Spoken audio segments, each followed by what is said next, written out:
Koko Prabu dereng ngantos paripurna anggen kula nampi sabda tama paduka Kanjeng Koko Prabu mboten mangling menika kadidene rawuhipun Bapa Penemban Durna ing Sukalima jagat wasisaning Bathara Wayapura jagat yayi Bapa Penemban Durna rawuh wonten negari Ngamarta mbok menawi wonten wigatos menapa wonten wigatos pribadi menapa diutus dening Yai Prabu Duryudana monggo kula aturi paring pangandikan saha ndangu dhateng rawuhipun Bapa Penemban ing Sukalima. Koko Prabu lenggah ingkang langkung prayogi kula nata ngestaken dawuh. Bapa Penemban sarawuh paduka Bapa Penemban Durna ingkang putra ing Ngamarta ngaturaken karaharjan rawuh paduka Bapa Penemban Durna ing Sukalima Penemban Durna Bapa semban kula.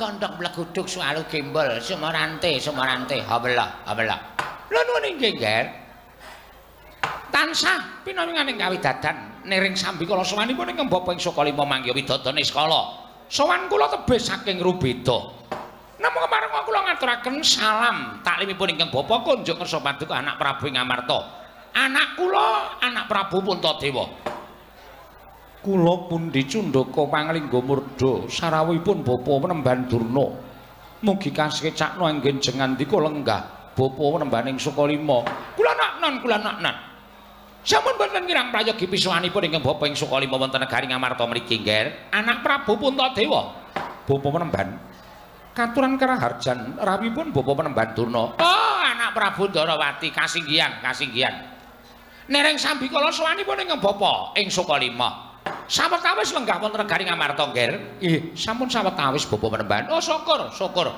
tetinjo dhateng para kadang taruna inggih kadang-kadang panjenengan para Pandhawa inggih Bapa Penemban dipun sekecaken anggenipun lenggah oh inggih sampun boten kirang prayogi anggen kula ngabiyantura ngersanipun anak Prabu Puntadewa wonten negari Ngamarta mriki Nger anak Prabu Ndarawati Durna bapakku aku ngaturake basaku katura Durna bapakku oh Werkudara anakku cah dlunek cah sentosa cah gagah wong bagus wong birawa wong digdaya tak tampa kowe ngabekti karo wong tuwa Werkudara ora liwat pangestuning wong tuwa Kampanana ya kula Bratasena ndak gegem dadake jimat prayogakno nggonmu lenggah wis ora kepenak Werkudara wis ora kurang kepenak nggon ngabiyantura ngersaning kadangmu tuwa anak Prabu Puntadewa ya mung rada sawetara kowe ora sowan menang Sukalima Nger Werkudara ya panjen rada sawetara aku ora sowan menyang Sukalima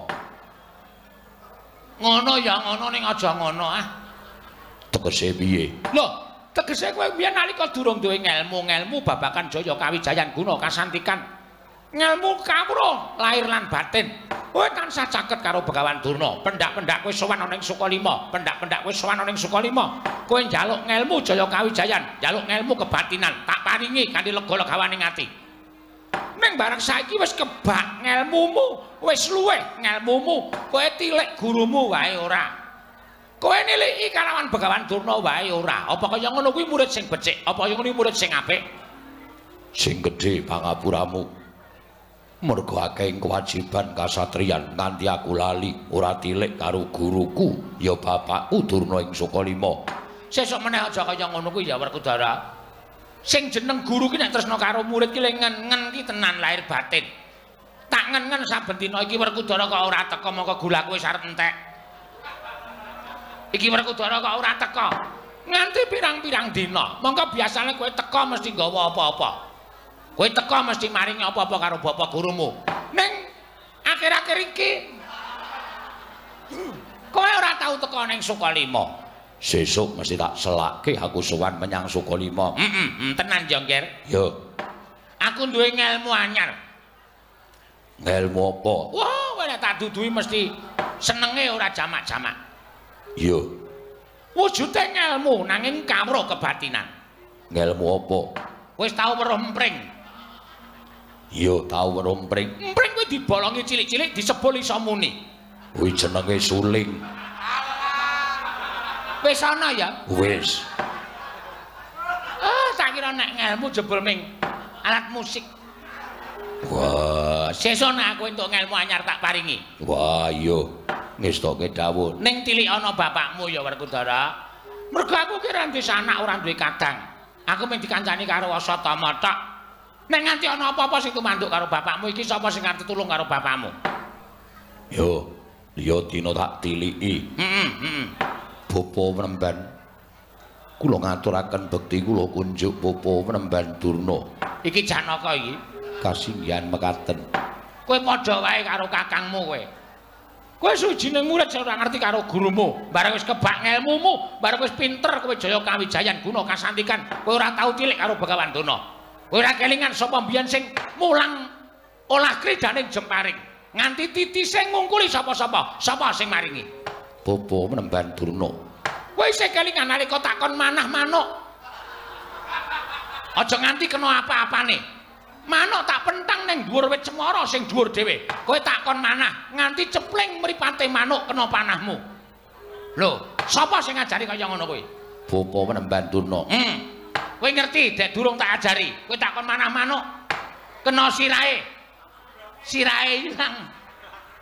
Nganti kiwir-kiwir awake. Inggih. Nek bareng karo ketemu karo Begawan Durna kowe pinter jemparing terus kowe ora tau suwanan ning Sukalima. Manusia macam apa kaya ngono. Nyuwun pangapunten Bapa Penemban Durna benjang kula sowan. Tilik ana bapakmu ya. Inggih, ngestakaken dawuh. Bapa Penemban Durna bekti kula kunjuk. Bapa Penemban Durna bekti kula kunjuk. Nek kula sedewa bocah ragil, bocah kembar. Tak tampa ngabekti karo wong tuwa, pangestune wong tuwa tampan ana. Kula pundi nggo jimat paripin niki kula pundi nggo jimat paripin dayana ning kasantosan.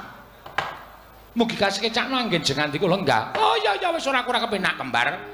Pratane wong tuamu Begawan Durna ning negara Ngamarta wis ora kurang penak wis prayoga nggonku mapan ning bak. Ya kuwi datul ya negara Ngamarta. Inggih Bapa Penemban. Anak Prabu Puntadewa, anak Prabu Ndarawati, Werkudara, Janaka kembar. Kok isih ana siji panitia sing ora mbagekke karo aku. Setyaki Wonten imbalan. mboyojo banget. Sengit ya sengit ning bagekno. Mangke kemawon wonten jawi babar pisan. Lho, kok ning jaba babar pisan? Sampun menika perkawis kula. Mangke kemawon wonten jawi babar pisan kula mbagiaken Penemban Durna. Ora apa-apa, ora apa. Tak anggap godha. Pagoda. Sing tetek tangguh-tanggon. Wong ki nek ora tumindak ala, wong ki nek ora tumindak luput, mesti ora bakal kasangsaya apa-apa. Ning di pener-penera jangkae kae nek tumindake luput, mesti bakal kejeglong, mesti bakal kesandung, mesti bakal keserimpet. Bapa Penemban, Wonten dawuh, Ger. rawuh paduka menika saking pikajengan Bapa Penemban Durna piyambak menapa diutus dening Kaka Prabu Duryudana. Menika ngaten nggih, Ger. Sowan kula menika nuwun sewu mboten saking pribadi kula piyambak. Namung dapur dipun utus dening anak Prabu Duryudana. Mugi andhatosna ing kawuningan. Mugi andhatosna ing kawuningan bilih dinten samangke menika negari Ngastina menika kados ketaman pegebluk. Negari Ngastina menika kados ketaman welaking Jawata. Kathah para kawula ingkang enjing sakit sonten ketiwasan, sonten sakit enjing kapralaya. Monggo sedaya tetukulan menika ing menawi dipun tandur mboten saged subur ngrembaka, sedaya pejah kasulayah, garing mekingking. Satemah mboten saged awoh menapa ing dipun kajengaken dening para kawula. Pari, palawija, pala kendhem, pala gumantung, pala kesimpar, sedaya sami pejah. Mila mboten aneh menawi Ngastina menika awis boga, awis wastra, krana lalampanipun inggih menika negari Ngastina ing ketaman pegebluk menika kala wau. Inggih Bapa Penemban. Mboten dangu dumadakan negari Ngastina menika kados ketekan inggih menika wujudipun sesakit. Sesakit ingkang gegirisi. Kathah para kawula ingkang enjing sakit sonten ketiwasan, sonten sakit enjing kapralaya.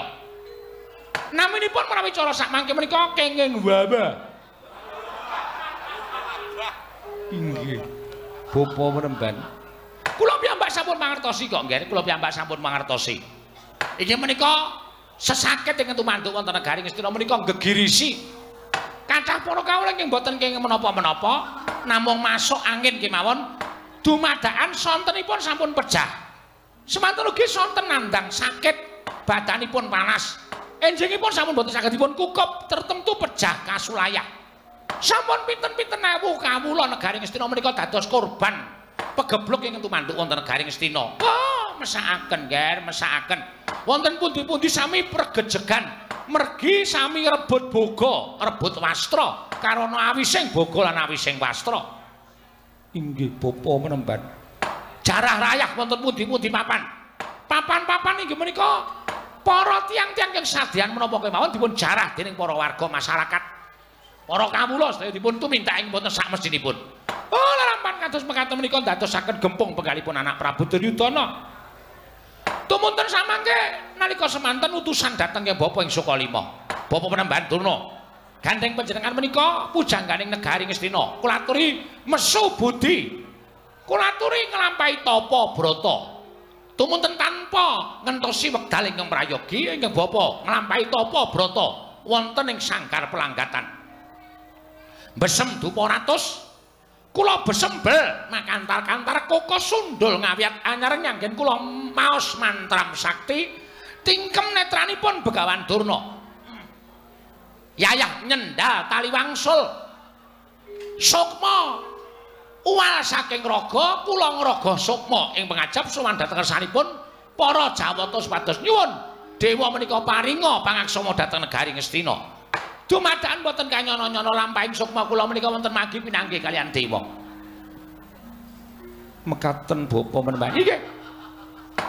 Dewa kala mau nyegat kalian kula, untung surat-surat lengkap.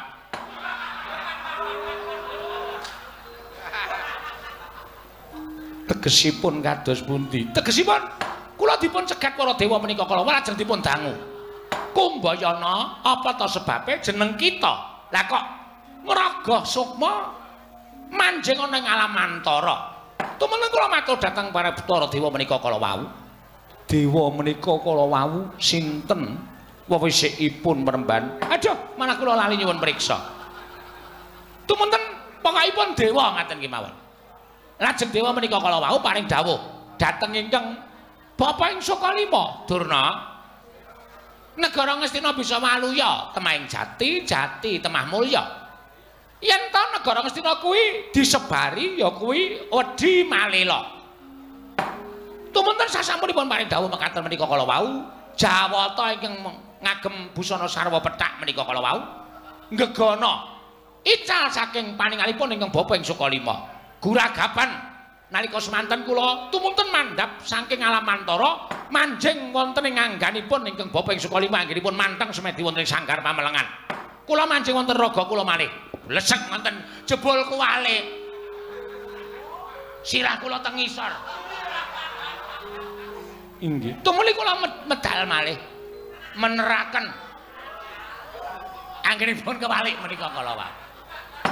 Inggih Bapa Penemban. Gregah wungu saking lampahi tapa brata tumunten kula matursanipun anak Prabu Duryudana. Lah bingung bingleng keng anglangan mergi sajeg jumlah kula menika mboten mangertosi wonten pundi lenggahipun wedi malela ingkang kinarasrana inggih menika maluyaken negari Ngastina saking pagebluk ingkang tumama menika kala wau.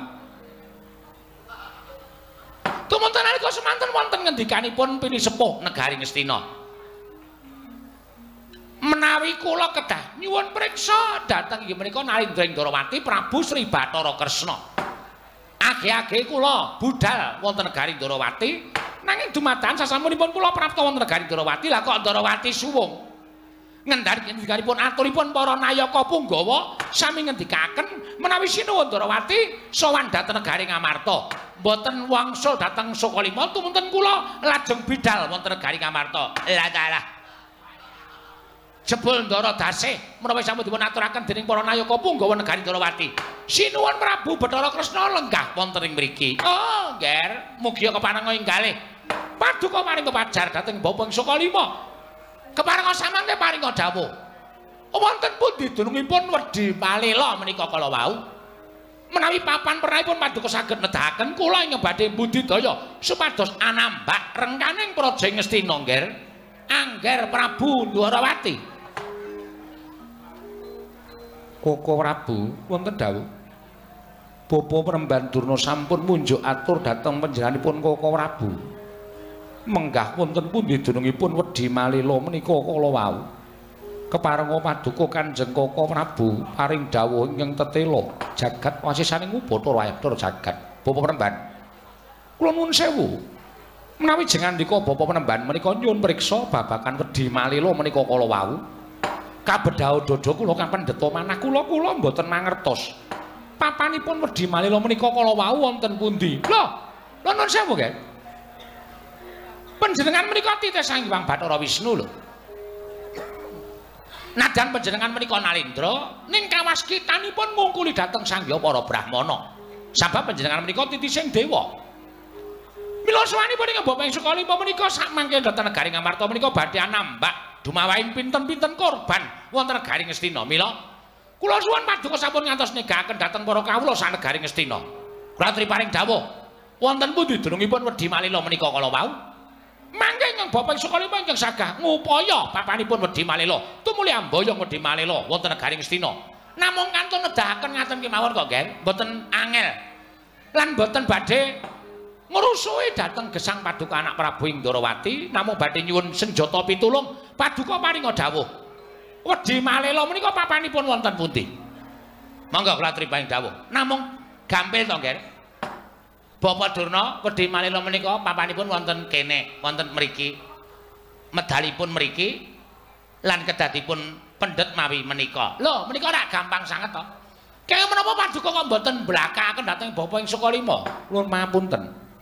Menawi kula ngertos temtu kula blakaken. Wong kula menika mboten mangertos kok dipeksa. Nuwun sewu. Menawi panjenengan mboten mangertos menika tegesipun panjenengan menika selak dhateng batos panjenengan. Kula sampun matur to Bapak Penemban, kabedhao dada kula kapendheta manah kula. Kula menika mboten mangertos wonten pundi dunungipun wedi malila. Lho, kok iso ngoten? Lho, saged mawon. Wong nyatanipun kula mboten mangertos kok apa wong ora ngerti kok dipeksa dadi ngerti menika ora mboten nama aneh to. Lho, panjenengan kedah ngertos. Ternyatane panjenengan menika titising Sang Hyang Bathara Wisnu. Kula nyuwun pangapunten. Lajeng sambung rapetipun titis Wisnu karo wedi malila menika menapa? Lho, ngendikanipun Sang Hyang Wisnu riyen golek wedi. Panjenengan sampun ngawuh gawar ngawur. Wisnu kok golek wedi menika? Panjenengan menika nek ngendika pendhita kok nek ngendika waton ngendika lho. Sedaya sami nyebat menawi kula menika titising Sang Hyang Bathara Wisnu monggo ning aja disambung rapetke perkarane Sang Hyang Wisnu kok terus kudu ngerti wedi malila. Kula nuwun sewu, Wisnu menika dewa. Wisnu menika Jawata. Jernyatanipun Jawata menika mangertosi menapa kemawon ingkang mapan wonten ing jagat. Menawi kula menika Sang Hyang Jatimurti, Sang Hyang Manikmaya mestinipun mekaten. Kula menika Jawata ning gadahi pakaryanipun piyambak-piyambak. Wisnu menika pakaryanipun andum katentreman, andum kabagyan, gawe tentreming jagat, boten ngurusi wedi. Wisnu kok ngurusi wedi menika cara pundi? Menika saking dawuhipun para dewa menika ing ngertos menika Sang Hyang Bathara. Lha apa panjenengan menika menawi boten mangertos tegesipun dewa-dewaning gara. Menapa dewa menika boten saged gara? Dewa menika mboten sampurna. Dewa menika namung wujudipun titah ingkang dipun inggahaken derajatipun minangka dados utusaning Gusti ngakarya jagat ninti priksa dhateng ngobah musik ing para titah. Wondene dewa menika kedunungan sakit ning ora isa tekaning pati, kedunungan lara ning ora isa sirna menika dewa. Mekaten nggih? Inggih. Lha lajeng kula kedah nyuwun pesta dhateng sinten? Kula piyambak mboten mangertos. Ning tumrap kula dawuhing dewa menika menawi titah sampun nampi dawuhing Jawata, prayoginipun titah menika mbudidaya. Ngupaya wonten pundi dunungipun wedi malila ingkang kinarya srana maluyakaken negari Ngastina. Menika menawi cara kula ngaten menika. Lah, namanipun budidaya menika menawi mboten nyuwun priksa, mboten badhe saged pinanggih. Nyatanipun sing disuwuni priksa ora ngerti kok panjenengan badhe menapa. Sakmenika ngaten mawon. Panjenengan blaka ngertos menapa mboten? Lho nuwun sewu, menika tembungipun ngancam. Kok lajeng panjenenganipun Bapak Durna paring dawuh, ngerti apa ora? Sakmenika kula nyuwun priksa, menawi kula ngertos. Ah, tegesipun panjenengan menika netepi jejering Sang Hyang Bathara Wisnu ingkang tresna dhateng katentreman. Tegesipun nentremke dhateng negari Ngastina menika pakaryanipun Sang Hyang Bathara Wisnu. Ning menawi kula mboten mangertos, kula badhe ngruda peksa. Mangrumiyin menika tasih wonten pitakonan saking ing putra Indrawati. Bab menapa? Tembung Rudha Paripeksa menika tembungipun pripun? Tembungipun Rudha Paripeksa menika tembungipun pripun? Kula tak nyuwun priksa. Menawi padukan Prabu Indrawati menika mboten purun. Paring dawuh wonten pundhutipun Wedi Malela, kula nuwun pamunten. Kula Rudha Paripeksa. Lah inggih, Rudha Paripeksa menika tegesipun kados pundi? Nggih kula peksa. Kula jiat. Srana pripun carane? Nek perlu nganggo cara kasar. Nek cara halus ora gelem nduduhake menyang endi dunung Wedi Malela, ya kudu nganggo cara kasar. Kudu nganggo cara kasar. Tembungipun cara kasar menika sakmenika kula nyuwun priksa. Cara kasar menika kados pundi? Cara kasar menika ya ora disaring. Dos pundi? Kula nyuwun priksa. Anu. Main kasar. Beda Nding. Cara kasar. Cara kasar tegesipun panjenengan kula Rudha Paripeksa. Nek perlu cara negara Ngastina, kula pilara men sampeyan iso ngaku wonten pundi dunungipun Wedi Malela papan pernahipun. Niku cara tembunge cara kasar kaya ngoten niku.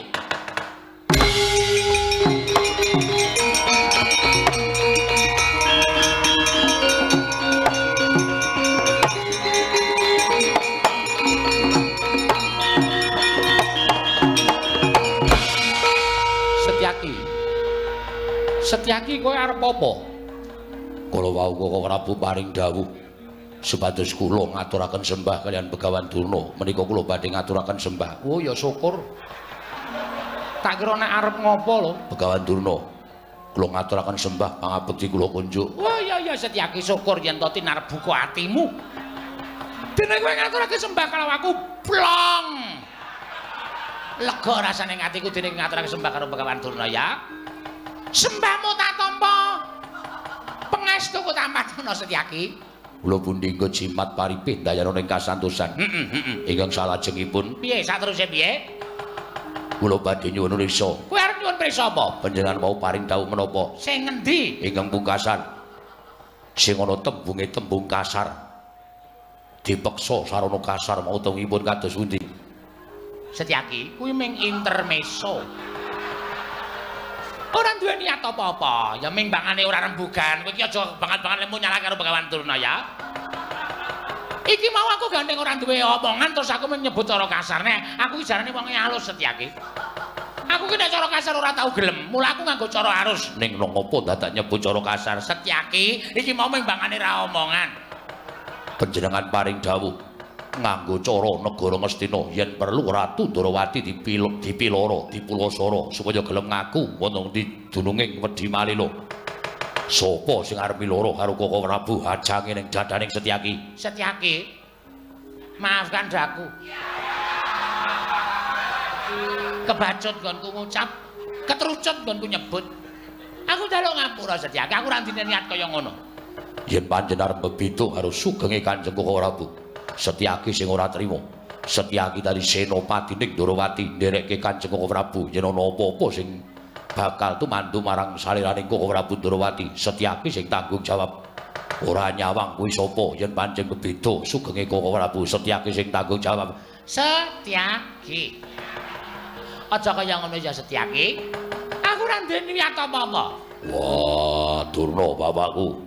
Werkudara piye? Ora usah wedi. Yen pancen Setyaki nganggo tembung kasar, nek kene eneng muridmu loro cacahe Werkudara karo Janaka.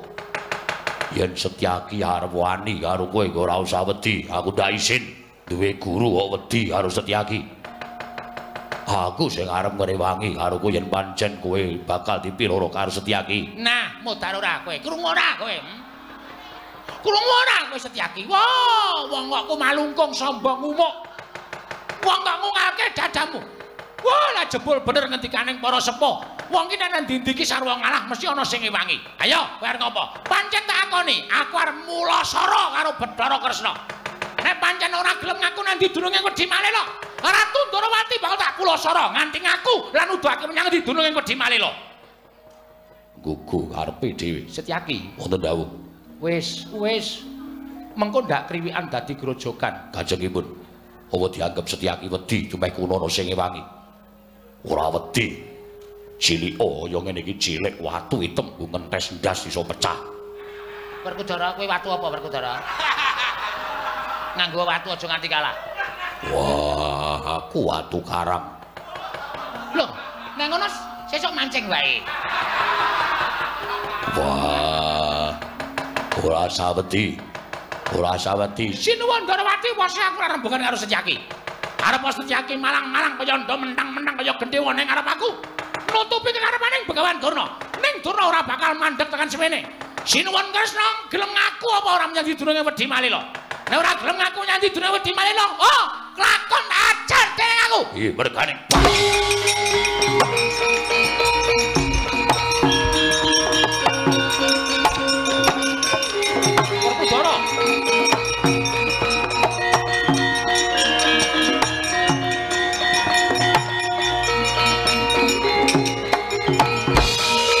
Werkudara. Werkudara. Apa? Arep tak kapake. Arep tak banting men modar. Ora duwe tata krama karo pendhita ngajar sak geleme dhewe dicotos nganti kelingkangan saka pendopo. Wah. Rokoke Durna keri. Ora dibanting bocah iki tuman bae. Nek kowe banting Setyaki tegese kowe wani karo aku. Wah, Kowe wani karo Nata Ndarawati wae piye? Kowe wani karo Kresna wae piye? Ya ngono wae piye, ayo wangsulan. Wangsulan. wah, ora. Nek ora didukke. Setyaki diudunke aja diumbulke kaya ngono kuwi. Nek nganti Setyaki cilik loro gedhe ning apa-apane, aku ora ngurusi Pandhawa. Pandhawa arep kena ngapa-ngapa sak karepmu, ora usah sambat karo Nata Ndarawati. Urusana dhewe. Wah.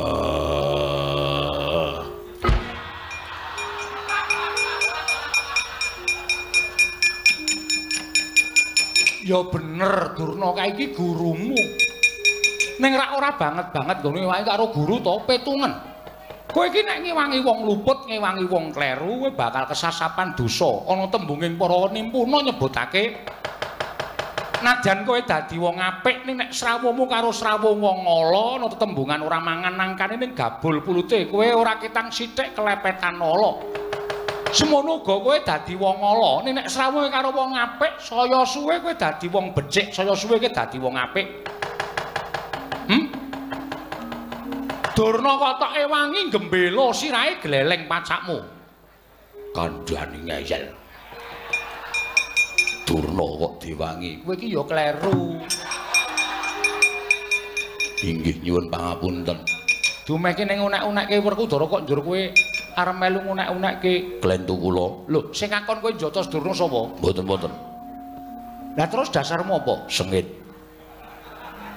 Ora seneng. Wong ora seneng bebas. Jotos ya jotos. Ya ngono ning aja ngono tegese kena-kena wae kowe njotos karo Begawan Durna.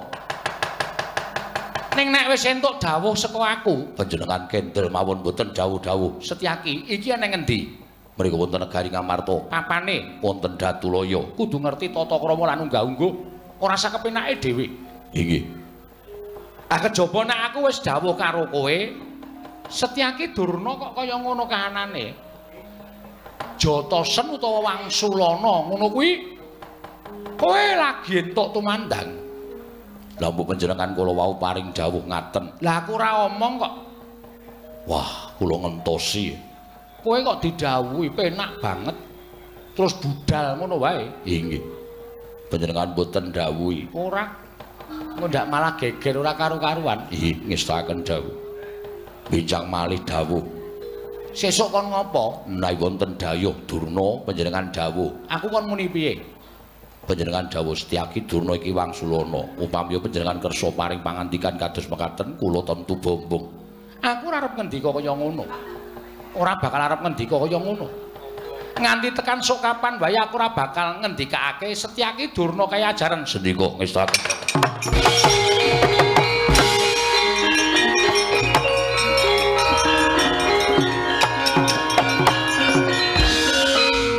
Wis tak ampet-ampet kok ya mesti ketrucut.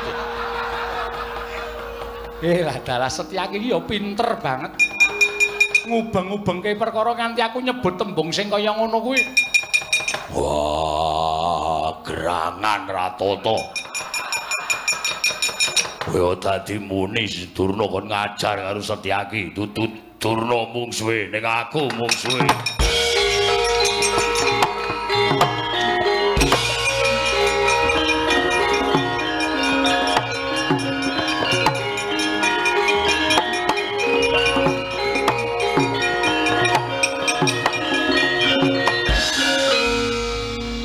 Janaka arep ngopo?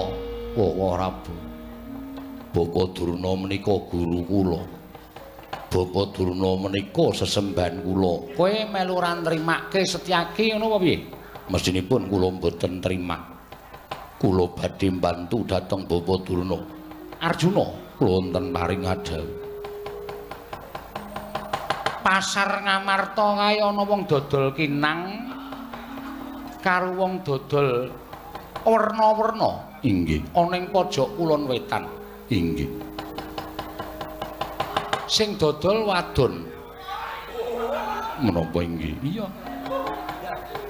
Aku ya mung lagi sak kliraman nalika aku mlaku tekan negara Ngamarta lho kaya ana bebakulan cilik-cilikan mongko anyaran ana ing kono. Sing dodol wadon. Inggih. Rada apik. Inggih. Mengko tak jak rono ning kowe rasah ngewangi Durna ya. Wah inggih ngestaken jal.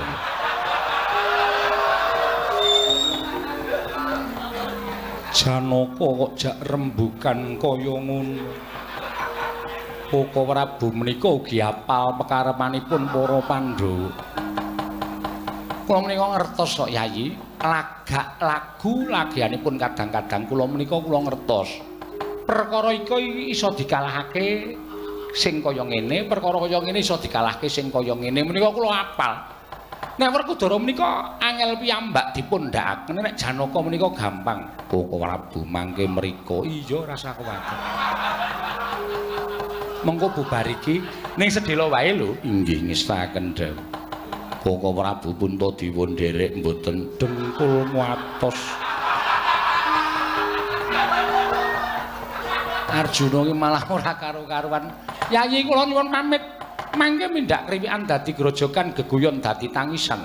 Kula semanggaken maduka Kanjeng Koko Prabu. Nggih kula nyuwun pamit.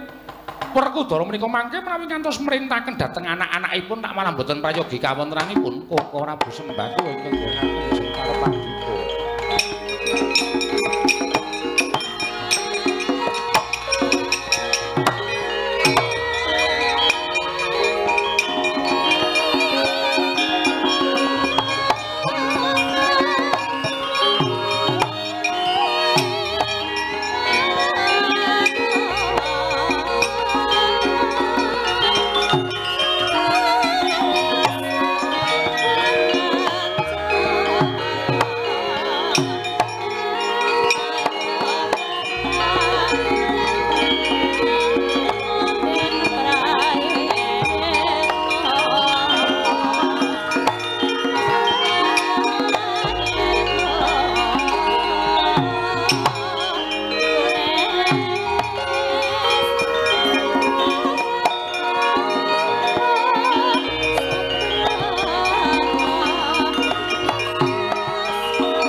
Budalna kang padha seba ingsun kundur ngedaton kula nuwun ngestaken dawuh.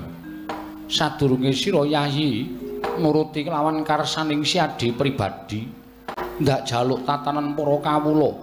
Aja nganti ana ing padha kasempyok ing aradan. Nuwun ngestaken dawuh nyuwun pamit madal wasilan. Sing ati-ati aja kaya bocah cilik Dimas Panengah. Purna gatining paranggilan. Sanata sukundur kedaton jeluk saking damparan kencana kirapit gambaran gading kadhiraken sangganing peromban cedhi manggung ketanggung Jaka Paloro.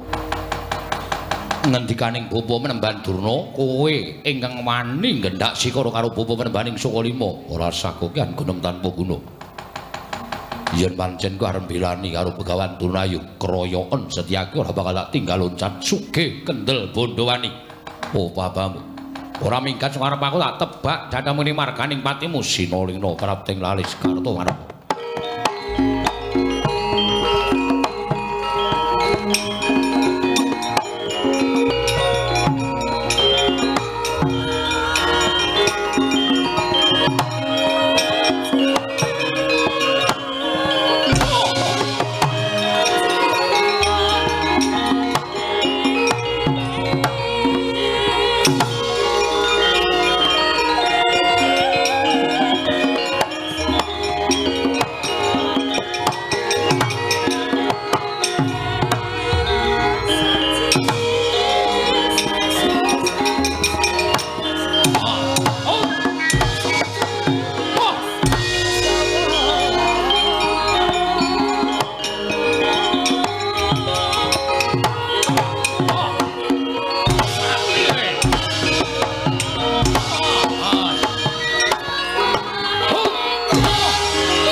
Gatotkaca Swatama lho nungkak krama karo parat ora gelem nggawa barisan Kurawa lakon tak obrak-abrik Kurawa pati dening aku ora kake cobanan. Wah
Cina. Iya, Pakde Durmagati. Endi cencake? Resni Wila. Bima Kuntil.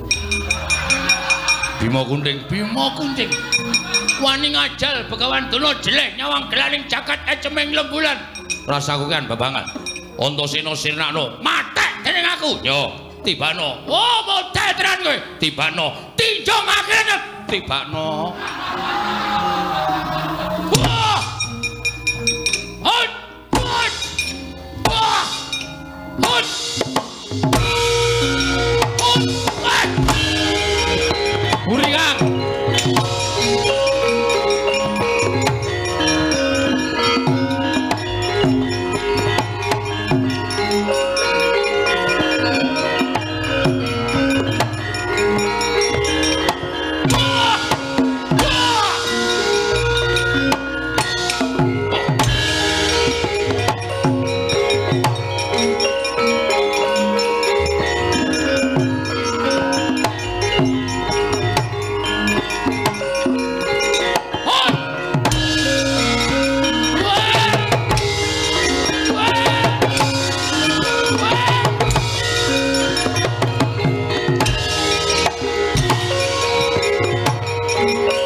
Tatanan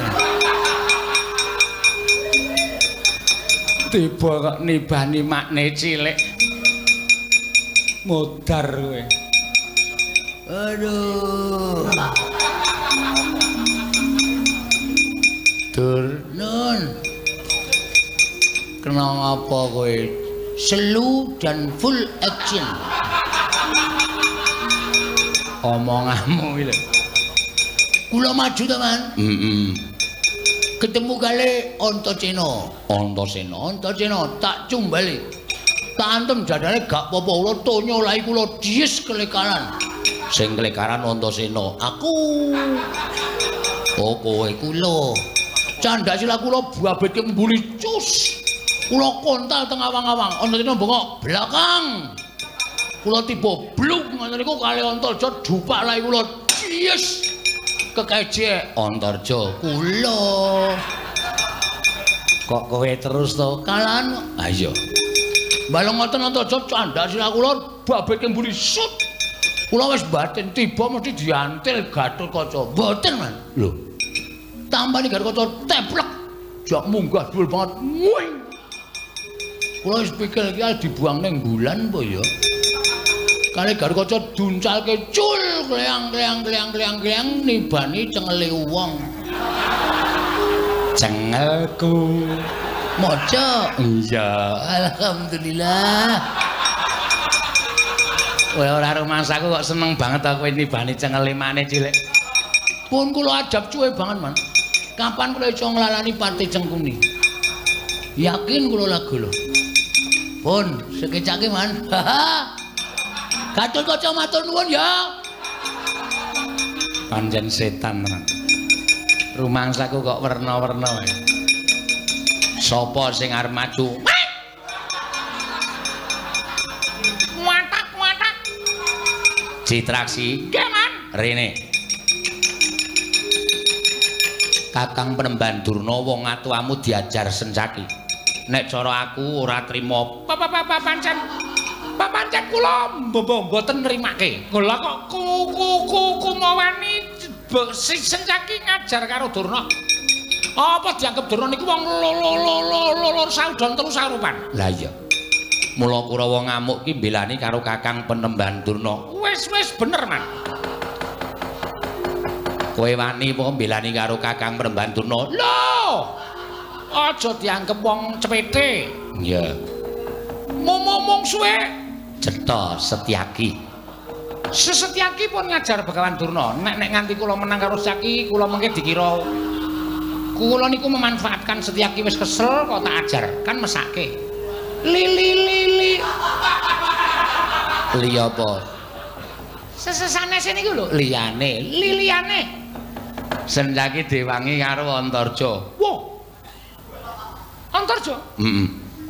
Antarja melu. Edan. Liliyane Antarja.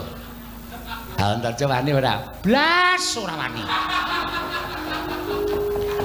Liyane Antarja Antasena. Nah, wong loro niku kula ora wani, Mas.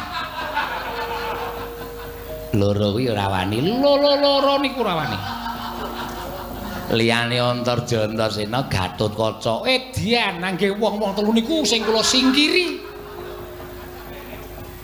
Ora jane kowe iki sing tak goleki mungsuhe sapa? Nenek wonten wedok. Oh. Caidan. Nenek wedoke aku wong tuwa geliyak-geliyak. Dan ran. Man. Piye? Nenek kula ora nyambut gawe dikira kuku kula niku Kurawa sing ora melu-melu karo kerepotaning para Sata Kurawa. Ha nggih. Arep maju to? Jelas maju. Sesampean kiper. Ya, maju perang ora bal-balan. Lah nggih. Kula tak maju perang. Maju perang mungsuhmu ora milih mungsuh. Sapa sing ketok niku dadi mungsuh kula ajeng kula rajang-rajang kaya brambang kula ketok-ketok kaya lombok.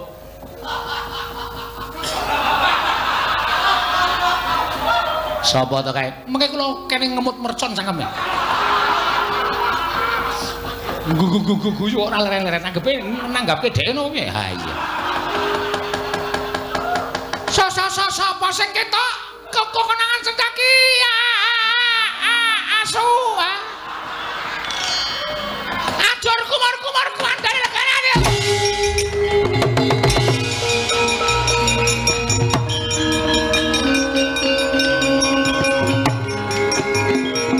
Wedhus antan.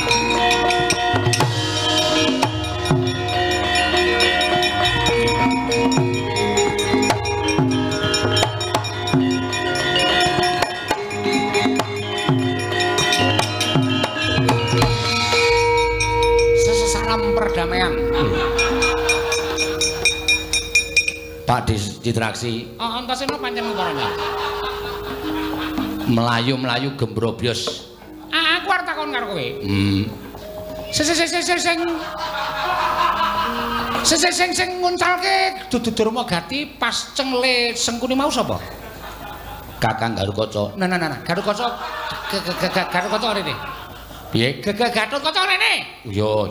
Karo wong tuwa orane ya? Yo. Wedi aku. Mripate kaya arep gogrok. Kang, piye? Goleki Pak Citraksi. Ana apa? Kon nguntir gulune apa piye? Antasena. Aja salah komunikasi. Aku butuh Garukaca ki ora takon nguntir sirahku. Nek aku butuh rembugan. Kon rono Kang ngestokke dawuh Pak Di arep kocluk ning gawe Pak Di. Iya. Kocluk dasmu kuwi. Oh. Krungu Kang. Ih. Siwa. Bekti Kulawa. Tak tompo. Tak tompo. Bapak ngestune Pakde Kampanono. Kula pun dienggo jimat paripe dayon ning kasantosan. Gatotkaca. Wonten dawuh. Aku tak takon karo kowe. Kowe mau njunjung Pak Dimudur Megati? Inggih. Tok uncalke. Inggih. Kok iso pas cengle Patih Sengkuni. Mapan kula inceng. Edian kowe titis banget kowe. Nah, iki ngene. Mbok aku ya tulungono. Barengipun aku cekelen nunggahno sing dhuwur terus tutulung nguncalno pasno mbun-bunane Patih Sengkuni. Panjenengan badhe menapa wae? Wis kuwi apa kuwi? Kuwi dudu perkaramu. Lajeng wis aku umbono sing dhuwur perna sinae Patih Sengkuni. Ngestaken dawuh. Benjang menapa? Sok Selasa. Lah ya saiki.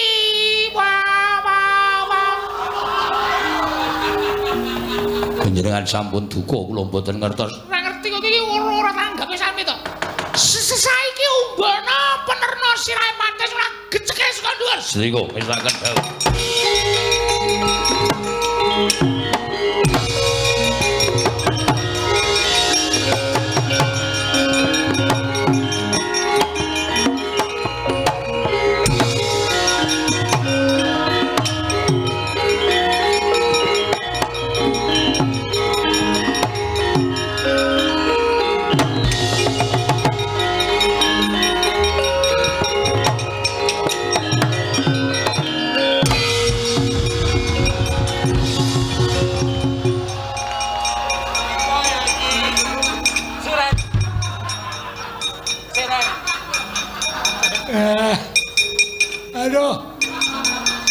Aduh, edan iki jan lakon apa iki?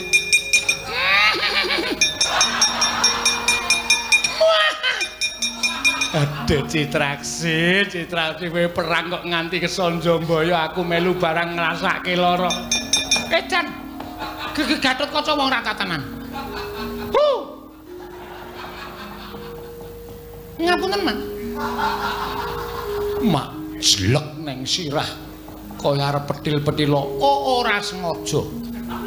Gatotkaca meh mawon kula kalahke. Weh. Kula piting sirahe Gatotkaca. Lah kok Gatotkaca niku wong digdaya, kula niku miting iso digawa munggah. Kowe digawa munggah? Kula digawa munggah teng dhuwur dipuntir tangan kula diwalik nganggo nom niku ajian jiu-jitsu.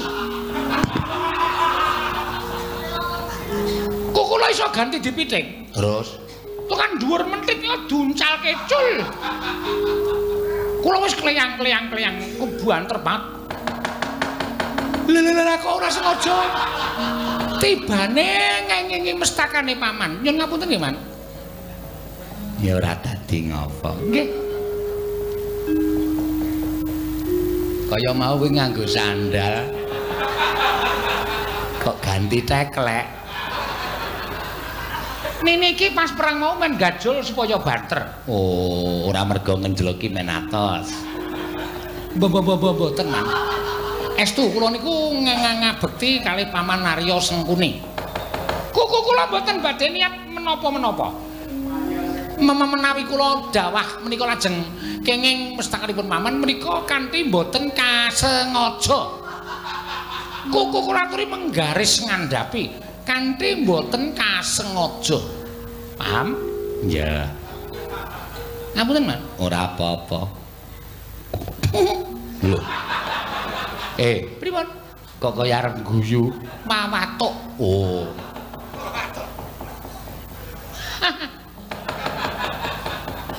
Rumangsane apa dikira aku ora ngerti. Tenan, Man, kula mboten ajeng tumindak sing mboten-mboten. Estu, mboten kula mboten niat napa-napa. Kurawa kok sajake wis entek, ngasule. Sencaki tak ajare. Estu napa? Tontonen.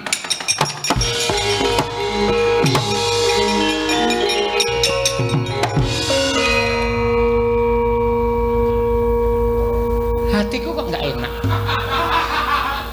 Ketoke sepate Sengkuni maju ki ning ngarep gawe srana mbam-mbam bales karo aku. Oke, nah masalah. Nek ra tata-tata kleang-kleang seseka ndur arep nibani aku bacok cengele. Pramudar aja dendang kucake.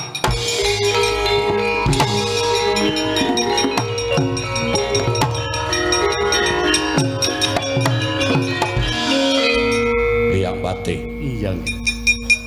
Aku tak takon karo sampeyan yo nggih. Inggih. Citraksi mau perang musuh sapa? Mangsa kula.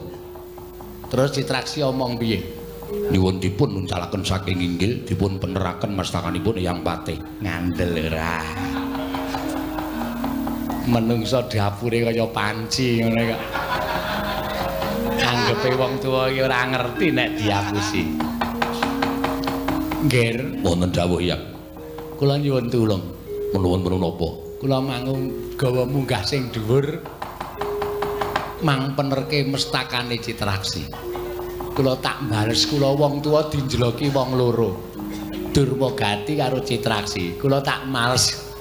Badhe males inggih, nggih ngestaken dawuh. Sing luwih dhuwur men luwih tanja. Inggih ngestaken dawuh.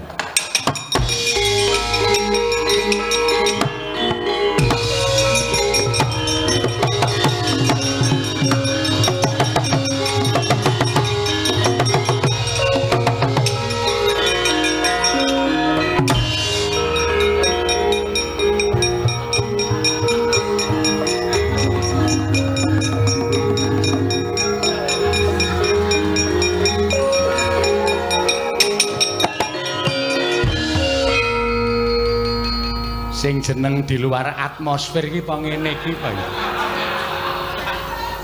Kok malah ora tiba kok. Malah gerak aku iso alon banget ngene iki.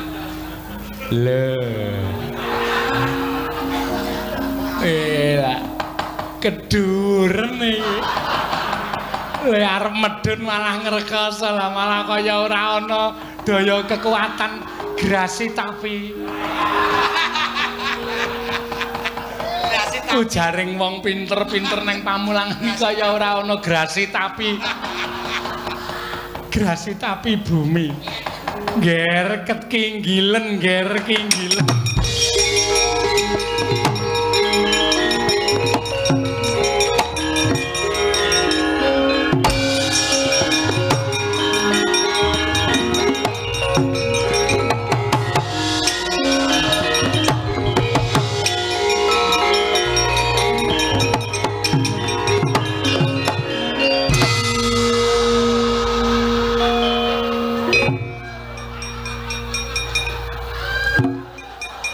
Sini senang di sana senang di mana-mana hatiku senang. Wedhus. Cinan. Rene. Sedih kok. Iya.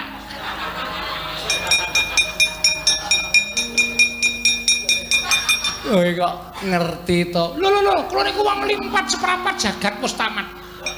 Dadi kula ngerti paman Narya Sengkuni melayu ajeng mungsuh kalih Garukaca niku ora bakal kelakon wong sesampeyan niku ora tau wani perang selawase urip. Par perang karo Garukaca. Mati. Mesti memeng arep bales kula. Kula tanggap nggo nyilih bendho sing nggo dodol degan. Sesampeyan kok kaya suwe le medhun. Aku ki njaluk dunggahke sing dhuwur ki malah di luar atmosfer. Napa? Di luar atmosfer. Sasampeyan iku wis klera-kleru. Wong tuwa ora tau pengalaman nek omong niku mbok dipikir. Sasampeyan wingi ngelokke mobil bane gedhe kok layar lebar. Nono napa mboten kepirangan para Sata Kurawa? Nek ora dong niku takon ora sok pinter goblok ora jamak-jamak. Lah mobil kaya ngono kae jenenge bane layar lebar. Karang ketok iki kaya wis bener e. Ndedekno kaya ngono ngau kacamata nganggo jam. Gleleng ora jamak-jamak. Rambuté nganggo digarit barang anggepe. Nggo dalan tumol. Ya wong iki ya perlu aksi kaya. Ya mbok menawa iso. Ya ta. Wong ki rak ya nyoba-nyoba. Ora pengalaman. Senengane apa werna-werna ora. Mriko mlebu lho. Ya, lho kok sing ngakon malah kowe. Kowe iki sing takon mlebu kono. Lah kula jengkel karo sampean. Gugu karepe dhewe ra. Kakang Penemban Durna pripun? Lho kentos malu gempol manyar-manyar juk ning Dungkul Wana dadi alas-alas dadi mono. Ora ana sing iso dijagake para sata kura wong gedhabiah tanpa guna. Kokean jiwa ning ora ngrebda. Ora ana gunane babar blas. Mang semikir dhe mate. Setyaki Antasena Gatotkaca Antarja kuat nadai Kyai Cundamane. Oh, mekuru karo kowe babar.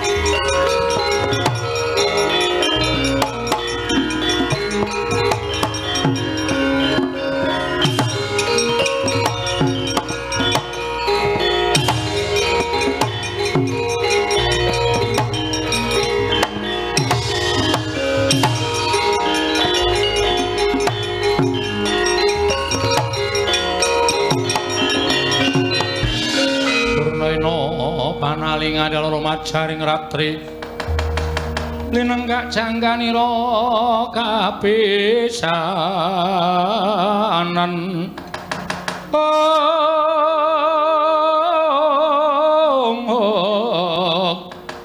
aning prang Bratayuda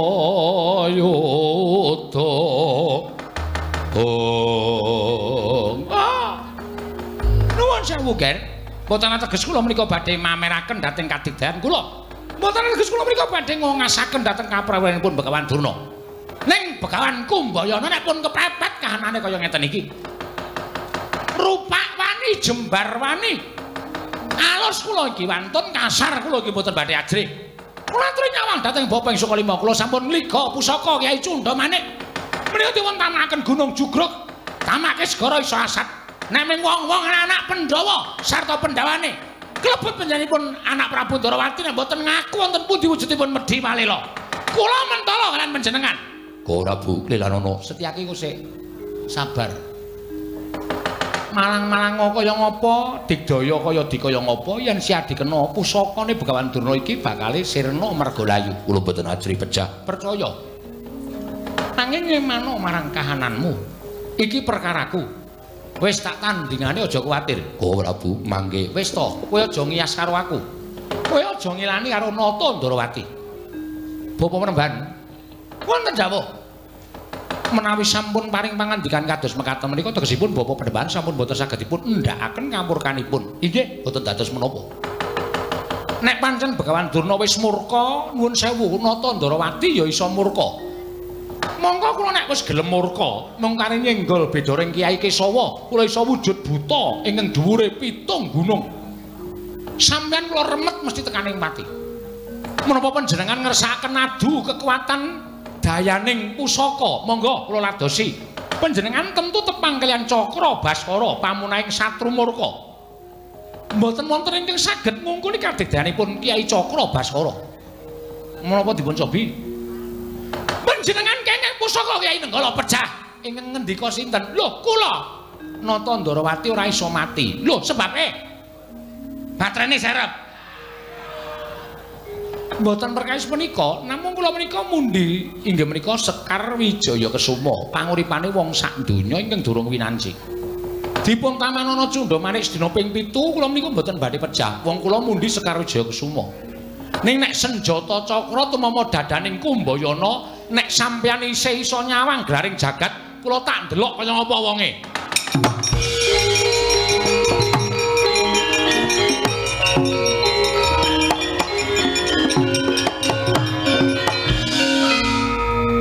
Terus pundi? Kok pusaka lajeng dipun sarungaken? Oh inggih kula nglenggana kok nggih. Panjenengan nadyan kula tamani Kyai Cundamanik panjenengan boten saged seda wong nyatane panjenengan ngliga utawi mundi Sekar Wijaya Kesuma. Nek kula kenging Kyai Cakra Baskara kula pejah. Oh, tentu panjenengan boten gesangaken kalian kula. Lah, wong mungsuh kok duripke niku cara pundi? Mungsuh mati ya mati, wong sing dijangka wong perang ki antaraning menang apa mati. Namung menika. Lah nek panjenengan pejah, lajeng kula gesangaken malih lah perang ora rampung-rampung anggere mati urip meneh, duripke meneh mati duripke meneh. Nggih, pancen menika mboten badhe rampung-rampung. Nah, pejah nggih sampun pejah. Sare ngaten kemawon lajeng. Menawi pejah nenggo gesang, wah menika mboten rampung-rampung. Menika mboten sae kedadosanipun. Inggih. Nah, itu lho mekaten lajeng saenipun Bapak Panembahan. Ingkang saged dipun sebat naminipun menika mboten badhe mboten wonten dunungipun. Kemanten Bapak Panembahan Durna menika saged mbudidaya. Nyatanipun tiyang gesang wonten ing alam padang menika kinanteran akal lan budi menika kinarya mbudidaya. Sampun ngantos gumantung dhateng ambiyantunipun tiyang sanes mangke pindak boten prayogi. Menapa-menapa ing saged dipun sebat menika tertentu wonten dunungipun wonten ing jagat pitados kaliyan kula. Dados menawi paduka Bapak Panembahan Durna menika ngupaya Wedi Malela sampun saged sinebut naminipun Wedi Malela. Tartemtu wonten dunungipun tegesipun tartemtu gumelar wonten ing jagat namung gumantung Bapak Panembahan Durna menika kersa ngupaya lan budidaya menapa mboten menawi mboten inggih saminipun mboten badhe pinanggih ning nek budidaya Gusti paring pepadang tumraping wong kang budidaya akeh sing saged pinanggih Bapak Panembahan Durna. Oh iya nyuwun pamit Ger nyuwun pamit.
Sinayeng manglung mintonaken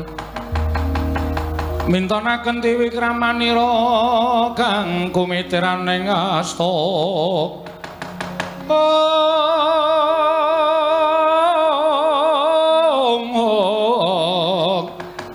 gembrang-gembrang yen ngandika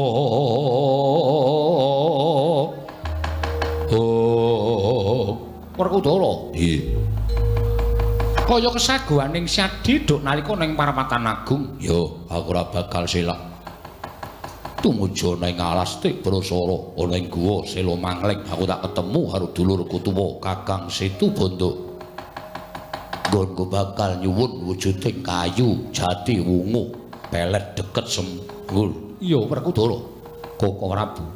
Kula ingkang badhe sowan dhateng Kayiwangan. Nyuwun ngambil gandhik Mas miwah gilingan rencana. Arjuna sing ati-ati. Antarja wonten timbalan. Kowe mapan ning Kedung Tuntung. Ing kono ana Nalendra ing nguasani Wedi Malela. Lho. Nyuwuna ngambil sarta yen perlu nyuwuna saperangan Wedi Malela kinarya syarat srana. Wewangkunaning para Pandhawa nggih bakal mbangun bangsal Prabayeksa. Lho, ngestaken dawuh. Werkudara Janaka Antarja gandheng kabeh padha terwaca nggone nampa kalawan dawuh pangendikaning Nata ing Darawati. Padha budhal Dimas njaluk pangestu. Sing ati-ati nyuwun pangestu. Iya ya Janaka sing ati-ati. Oh, nyuwun pangestu. Werkudara Janaka Antarja surti ting ati-ati duga-duga digawa. Sing prayitna ya Dimas. Ya wis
nyatane goncang seret winangun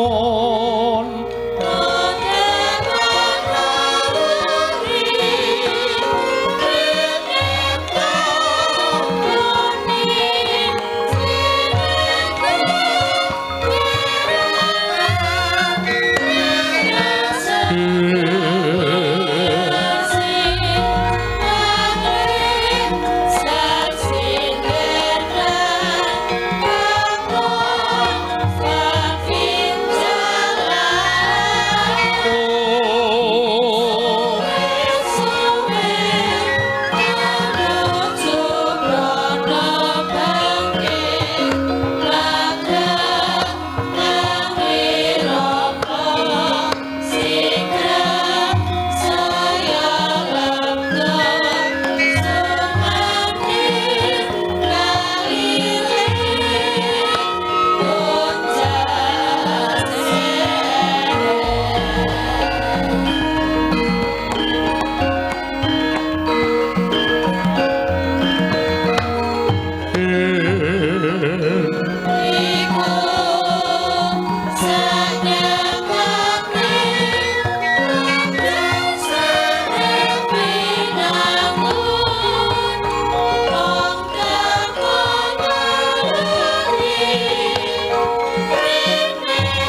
mati jagat kinari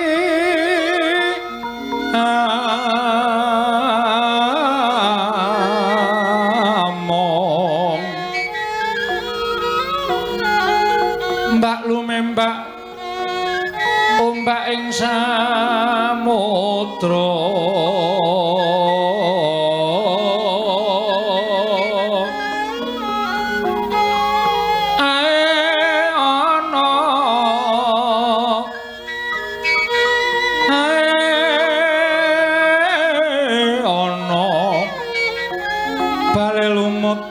ambreganggeng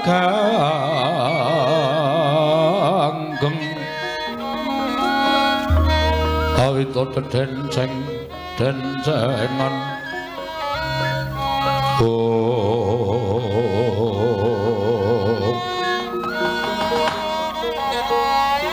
jagat dewa bathur ya jagat pangestu ngoro latala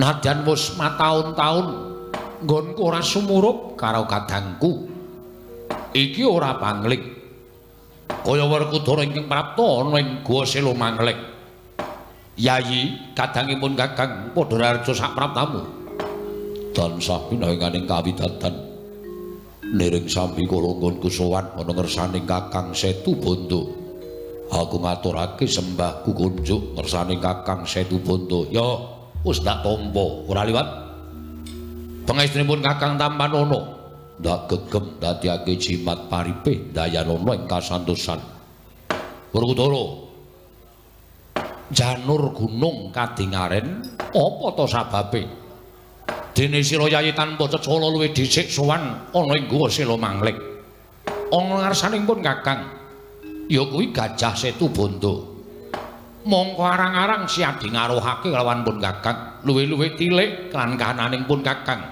nadyan pun Kakang lan siadi iki padha-padha siswaning Sang Hyang Bathara Bayu nanging siadi ora nate rawuh ana ing Guwa Sela Mangling lah kok sak gedhakan iki siadi rawuh ana ing Guwa Sela Mangling Werkudara apa to kang dadi darunane Setu Banda kakangku wale-wale opo ndak rewangi aku munggah ana ing gunung Candramuka kene sarta nasak telenging wana Tebrasara kang wigati mung kepengin pinanggya kelawan kadangku tunggal bayu ya kuwi Kakang Setu Banda ora ana mung kejaba nggonku sowan nyuwun kawelasan marang kakangku ya kuwi Kakang Setu Banda yayi siadi wis mukti ngawibawa Nyakrawati ning negara Ngamarta lah kok siadi matur kelawan pun Kakang nyuwun kawelasan babagan apa nadyan aku wis mukti ning perut sing Ngamarta nanging minangka dadi nayaka lan dadi kadang nata-nata nalindring Ngamarta ya kuwi Kakang Puntadewa mula nalika semono Kakang Puntadewa dawuh kelawan aku yen to entuk dawuhe ya kuwi Jim Yudhistira ingkang maringi negara Indraprastha lawan para Pandhawa supaya para Pandhawa mbangun bangsa Prabayaksa ing mapan ana ing jroning kedaton negara ing Ngamarta gandeng sing dawuh kuwi sing duwe negara ya kuwi Jim Yudhistira nadyan wujud Jim nanging banget para Pandhawa nggone ngaosi marang Sang Nata Prabu Yudhistira mula sak dawuh perintahing Sang Prabu Yudhistira Pandhawa semedya bakal ngleksanani ya kuwi mbangun Prabayaksa sambung ora pete apa kelawan pembangunan ing bakal dibangun dening para Pandhawa wujuding bangsal Prabayaksa ing kemapan ana ing telenging negara Ngamarta kelawan pun Kakang ana kepiye merga syarat seranane aku kudu nembung karo Kakang Setu Banda nembung kelawan aku apa sing bakal mbok suwun ora li kejaba mung kayu jati wungu pelet deket sembur ingkang wiwit dina iki isih mbok tunggu mapan ana ing Guwa Sela Mangling entuk ora entuk dina iki bakal dak suwun yen Kakang Setu Banda maringake tegese kowe tresna karo adimu tunggal bayu ya kuwi Werkudara nanging yen Kakang Setu Banda ora maringake wah ora sah ngaku sedulur karo aku. Yen perlu dina iki aku ngruda paripeksa sepiro kekuwataning Kakang Setubanta bakal ditandingi karo adimu Werkudara.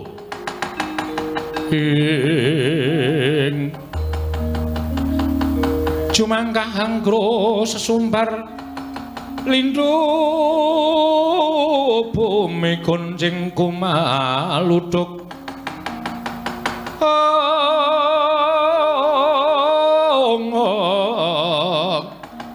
kumaluduk kuntur ketup lumembak penyu kang kumambang